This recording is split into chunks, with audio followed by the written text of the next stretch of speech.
Hello tout le monde, petit tirage du jour aujourd'hui. Écoutez, je suis pas venue de la semaine, la raison est bien simple, j'avais un abcès dentaire, j'avais vraiment des difficultés à parler. Donc aujourd'hui, je vous fais un petit tirage pour voir les énergies qui sont là pour vous. On va aller voir à qui je parle, prenez ce qui résonne en vous. Allez voir vraiment à l'intérieur de vous si ça vous parle ou pas. Et je ne le mets pas sur aucune sphère particulière, donc c'est à vous à adapter selon ce que vous vivez. Donc, je parle ici à des gens qui ont beaucoup de créativité, qui travaillent pas nécessairement de leur même, mais qui travaillent fort, qui ont beaucoup de créativité, qui sont vraiment concentrés à ce qu'ils font. Mais en même temps, j'aurais tendance à croire que c'est quand même des personnes qui travaillent quand même de leurs mains, ou du moins, ils ont cette faculté-là. Là, si le téléphone tombe, c'est mon chat qui joue avec. Donc, voilà, des personnes qui sont, pour le moment, là, acharnées au travail. Je vais dire ça comme ça. Travaillent fort, puis vous aiguisez vos compétences, en fait, pour le moment. Oh, il y a du nouveau qui s'en vient, par exemple, des belles opportunités, de l'aventure, des nouveaux... vous avez un grand potentiel. Là, ce qu'on vous demande, c'est de faire confiance et de foncer. De vous jeter dans le vide, dans le fond. Regardez l'image. Ben, regardez, en image, ces cartes-là, je trouve qu'elles parlent vraiment bien. La première carte, c'était le travail. On voit que la personne travaille, mais c'est une carte de pentacle et denier, donc il y a quand même un côté très matériel, très terrestre, et on peut supposer qu'il va avoir quand même des gains au bout du compte. Puis ici, c'est le fou. Le fou, il est prêt à sauter dans le vide, il est sur le bord d'une falaise. Donc, le fou pourrait aussi montrer une certaine insouciance, une naïveté. Donc, allez-y quand même, comment je pourrais dire, pas avec prudence, mais soyez quand même observateur et analysez bien. Oui, vous jetez dans le vide, mais faites-le intelligemment, c'est ça que je veux dire. Faites-le en toute connaissance de cause. Donc sinon, qu'est-ce qu'on peut dire d'autre pour les gens qui écoutent cette vidéo? Un besoin de repos. Ouais, c'est ça. Non, je me trompe avec une autre carte. Je m'excuse. Celle-là, c'est... Pour le moment, ok, je comprends. Pour le moment, vous êtes... Ben, pour le moment, où ce qui s'en vient, là, vous allez commencer à recevoir, comme j'ai dit là, au début, là, je pense qu'on va vers des gains quand même, mais pour le moment ou pour débuter, vous devez y aller prudemment, vous devez faire comme le petit écureuil, là. Vous protégez ce que vous avez, puis c'est correct comme ça. Ça sert à rien de donner sans réfléchir. Mais la carte vous dit quand même qu'il y a une stabilité qui s'installe et une sécurité. Puis ça, c'est vraiment au niveau matériel, financier, travail, projet, peu importe. Donc, vous pouvez quand même faire confiance, mais pour le moment, faites quand même attention à où est-ce que vous mettez vos sous.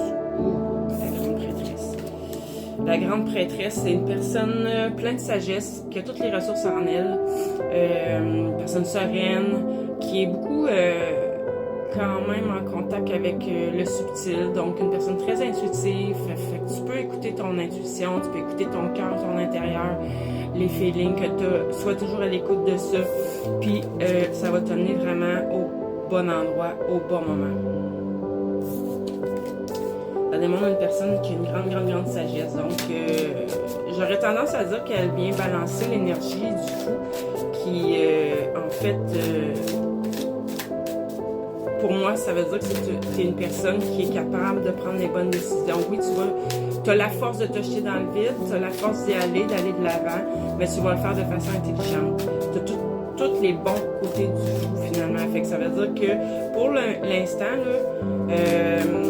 peut-être que probablement tu trouves que ça avance pas assez vite, que les changements n'arrivent pas assez rapidement, puis tu as besoin que ça bouge, tu ressens un besoin d'aventure, tu as besoin là, de ressentir les petits papillons dans ton ventre, dans tes projets, dans ton travail, dans peu importe, ça peut être en amour aussi.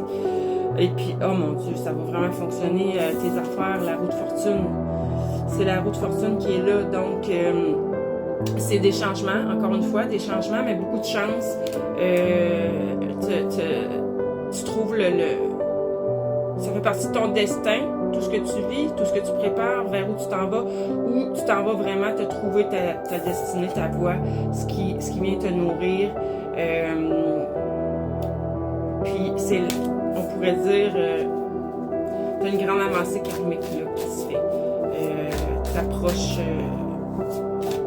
le dharma, hein, c'est d'être enfin sur sa voie, être enfin sur sa destinée, faire ce pourquoi on est venu sur Terre, trouver le travail, l'activité, l'amour qui nous nourrit. Faites attention, l'amour qui vous nourrit, pour moi, c'est intérieur, c'est notre amour pour nous-mêmes. J'ai une personne ici, je m'excuse pour très protectrice, qui a une grande intuition, encore une fois, qui est beaucoup dans ses émotions. Il peut avoir des émotions un peu inconscientes là, qui viennent jouer un peu. Une personne très créative, donc ça confirme pour moi ce que je disais au tout début, que je crois que tu es une personne de talent qui est capable de mettre sur le plan physique tes idées. Tu es capable de les concrétiser, tu es capable de les manifester. Mais tu es quand même connecté à tes émotions, très intuitif. Donc, je serais pas surprise que tu serais proche d'un domaine artistique, ou si c'est pas le cas, peut-être spirituel, énergétique. Puis artistique, c'est large aussi, là, mais en tout cas, tu mets tout ton cœur dans ce que tu fais. C'est ce que je ressens. Tu as eu beaucoup de blessures par le passé, ça c'est sûr. Ok, c'est ça qu'on montre. Tu as vécu vraiment beaucoup de choses difficiles, beaucoup de blessures, tu as surmonté. C'est pour ça que là, on te dit, ça approche. Bientôt, tu vas être vraiment sur ta voie, tu vas te sentir sur ton X, tu vas te sentir bien dans ce que tu fais. Tu retrouves toute l'aisance, le bonheur du cœur. Ouais, il y a de la nouveauté encore, beaucoup de confiance, beaucoup de bonheur, regarde, satisfaction, introspection, satisfaction. Tu as réussi à guérir, ou en tout cas bientôt ça va être fait. Tu passes par-dessus toutes ces blessures-là, tu es rendu ailleurs, tu es rendu ailleurs. Le bonheur s'en vient vers toi, des bonnes nouvelles. Peut-être une nouvelle aussi qui va t'amener beaucoup de bonheur, mon Dieu. Le 6 de bâton. Le 6 de bâton, là, c'est la réussite, la victoire, la gloire, la reconnaissance des autres. Ça montre beaucoup de courage, la confiance en soi. Fait que, écoute, tu t'en vas juste vers du mieux, du bonheur. Il y a eu des conflits pour en arriver là. Il y a eu des désaccords. Si c'est pas des conflits, en tout cas... soit des désaccords, soit qu'il y a de la compétition autour de toi. Je sais pas s'il y a des gens peut-être qui t'envient, qui aimeraient être à ta place, mais ça, fais juste te protéger au niveau énergétique contre ces gens-là. Puis, écoute, garde, l'as de bâton, c'est encore de la nouveauté. Enthousiasme, voyage, créativité, exploration. Donc, soit que tu es appelé à voyager, soit que tu es appelé, moi je pense au niveau de la créativité. Tu as des nouvelles idées qui s'en viennent, tu vas aller loin avec ces idées-là, ça va fonctionner parce que avec le 6 de bâton, c'est la victoire. Et en plus, tu as des belles cartes, là, la roue de la fortune, la grande prêtresse, tu es en contrôle de toi-même. Puis, tu t'en vas, il y a des grands changements qui arrivent, mais c'est pour du mieux, c'est tout pour du mieux. Donc, lâche pas. Garde confiance, courage. Donc là-dessus, je te souhaite une belle fin de journée. Bye bye.